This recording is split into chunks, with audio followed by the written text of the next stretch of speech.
Hello, xin chào các bạn đã quay trở lại với kênh YouTube Review 5 phút. Ở cuối tập 63, ngay khi Mục Trần cùng mọi người tiến sâu vào vũ cốc, tất cả đã lập tức bị đám người Ma Long Tử đánh úp. Lúc này, khi mọi người bị linh trận nuốt lấy, nó liền phân tách đoàn người ra từng nơi khác nhau, khiến đội của Mục Trần rơi vào trạng thái hoảng loạn. Gần đó, Mục Trần cùng với Lạc Ly bị phân tách riêng ra một chỗ khác rất nhanh. Với cảm nhận của linh trận sư, Mục Trần liền nói: xem ra, linh trận vừa rồi là thủ đoạn cao cấp của trận thuật hư không, mọi người dường như đã bị dịch chuyển đến khắp nơi trong vũ cốc. Nghe vậy, Lạc Ly cũng gật đầu đáp, có lẽ bọn chúng dùng trận này là muốn lần lượt đánh bại từng người. Dứt lời, Mục Trần cùng Lạc Ly liền cẩn thận tiến về phía trước trong làn sương.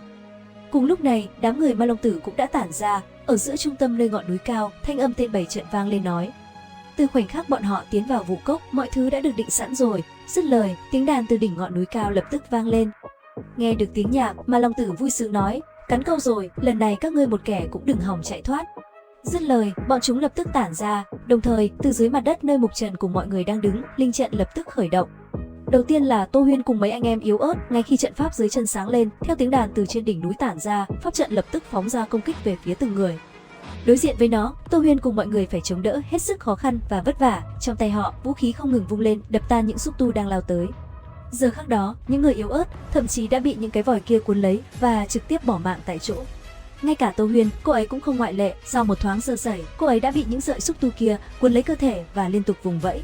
Đồng thời cùng lúc đó, ở những quả cầu khác trong mạng lưới linh trận, những trận chiến cũng đang diễn ra rất khốc liệt.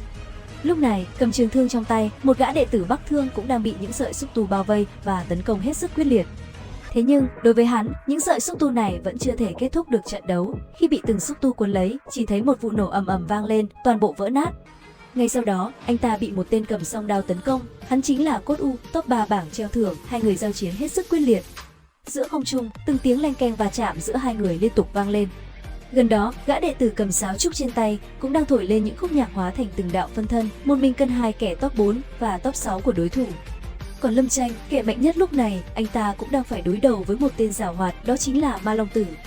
Trước mắt, chỉ thấy cả hai đã va chạm hàng chục lần, vừa chiến, hai người cũng vừa võ mồm hết sức quyết liệt, không ai nhường ai.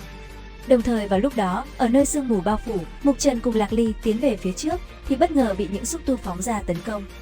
Không chậm trễ, cả hai liền bay người phá giải từng xúc tu phóng ra từ linh trận, khi đã phá giải hoàn toàn, cả hai liền tiến về phía trước. Đang đi thì bất ngờ, một cây hắc mâu xé gió cắm phập xuống đất, ngay sau đó là cơn mưa ám khí rực lửa lao về phía Mục Trần và Lạc Ly. Đối diện với nó, Lạc Ly bình thản tuốt kiếm, hóa giải toàn bộ công kích trong những tiếng leng keng sắc lạnh.